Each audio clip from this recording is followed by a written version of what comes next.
Ibig sabihin, panatilihin natin ng 9 na araw ang mga asin na nakalagay sa plastic for 9 days, for the next 9 days, okay?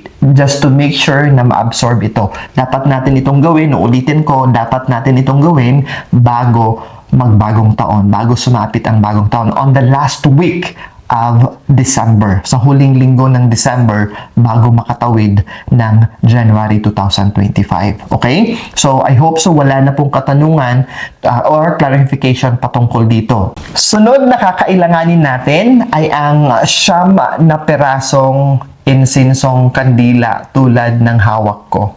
Marami kayong mabibilhan nito. Meron nito sa online, meron nito sa mga Chinese stores, and even the regular grocery, meron na silang mga binebenta nito, okay? 9 na peraso po. Uulitin ko, 9 na peraso. At of course, huwag kalimutan yung pangsindi.